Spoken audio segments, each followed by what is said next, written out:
Cognitive development ni ijambo risobanura iterambere ry'ubushobozi bwo gutekereza, kumva, kwiga no gukemura ibibazo.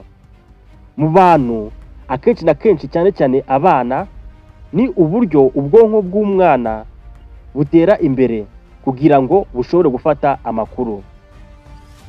Jean Pierre Piaget wagerageje kugaragaza iyi cognitive development stage ni Umusuwisi. Yabonye izuba mu mwaka w'1896 atabaruka mu mwaka w'1980. Azwi cyane kubera ubushakashatsi bwe yagaragaje uburyo ukuntu abana batekereza kandi biga uko bagenda biyongera. Jean Pierre Piaget rero yagaragaje cognitive development agaragaza iterambere ryibanda ku bintu, uburyo umuntu amenyamo ibintu, perception, kumenya kuvuga no gukoresha ururimi, language development, uburyo bwo kwiga no gufata amakuru, memory, uburyo bwo gutekereza no gukemura ibibazo, solving problem, cyane cyane mu gihe cy'ubugimbi, gutekereza ku bintu by'inyuma bifatika, abstract thinking. Jean Pierre Piaget rero yagaragaje uko abana banyura mu byiciro bine by'ingenzi. Jean Piaget yagaragaje uko abana banyura mu byiciro bine by'ingenzi by'iterambere ry'ubwenge kuva kuri 0 kugeza ku myaka 2, aho agaragaza ko abana bamenya isi binyuze mu bitekerezo, mu bikorwa n'ibyo abonesha amaso ye. Ibi yabyise sensomotor stage. Kuva ku myaka 7 kugeza ku myaka 11, aho umwana atangira gutekereza ku bintu bifatika, yabyise pre-operation stage. Kuva ku myaka 12 kuzamura, umwana ashobora gutekereza ku bintu by'inyuma y'ukuri bufatika, yabyise concrete operation stage. Jean Piaget rero ubushakashatsi bwe bwerekana ko bwagize uruhare rukomeye cyane mu burezi n'imyigire y'abana, cyane cyane mu buryo abana batekereza ku rwego abana bariho mu myigire yaba ari mu ishuri ndetse n'ahandi.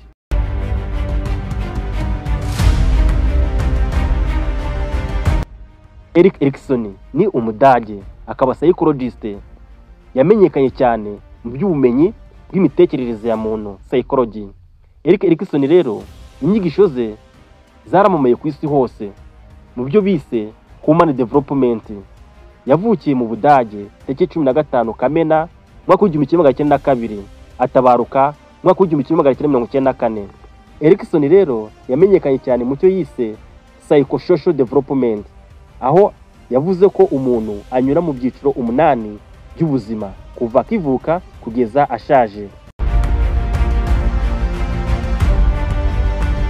Erikson ibyiciro 8 bigaragaza ko aho umuntu ashobora gutekereza we ku giti cye nta wundi muntu umugiriye inama.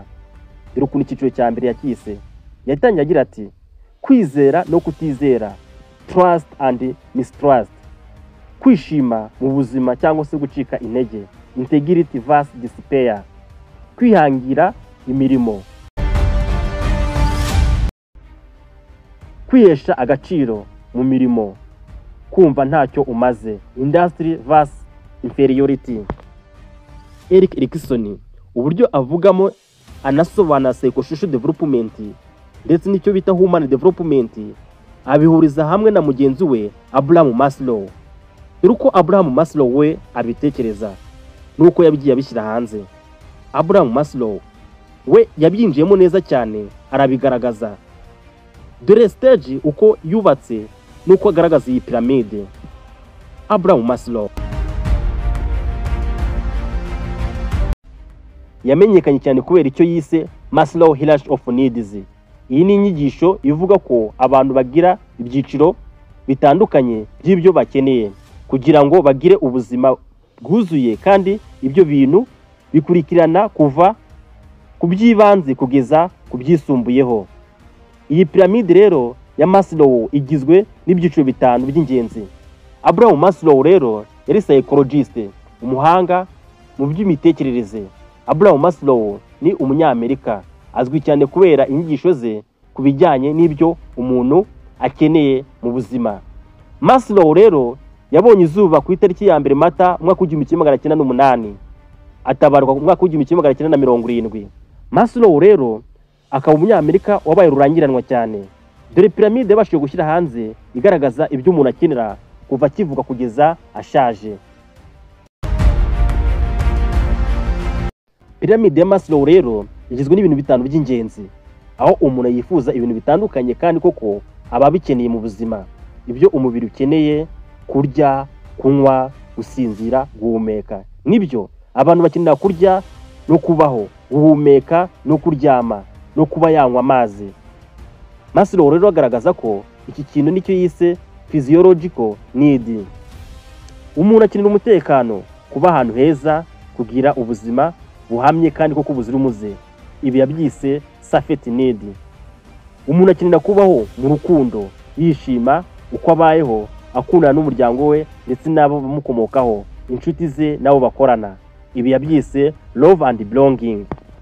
Umuntu akenera kwiyubaha, kwesha agaciro, kwiyeza, kumva ko hari icyo umariye sosiyete.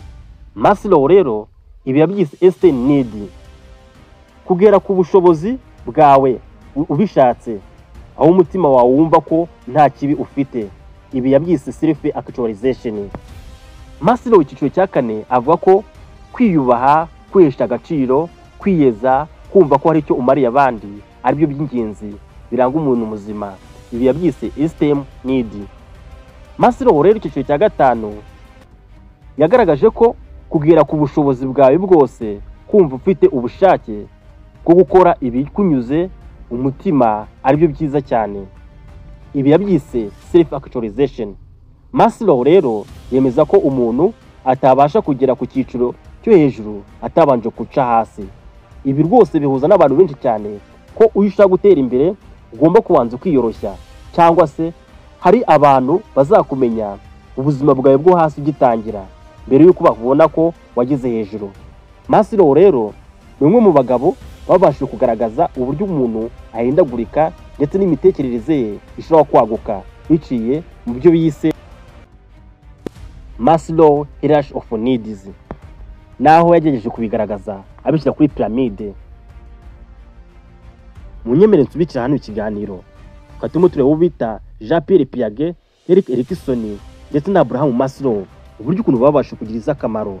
Ni uburyo ukuntu ari abagabo babashije kugiriza akamaro. Inyandiko zabo na n'uyu munsi wa none zikaba zifashishwa hirya no hino mu mashuri. Education psychology. Munyemere rero dusubikira ahangaha. Iyi ni Source TV, nitwa Aishak Aridos. Ndabashimiye.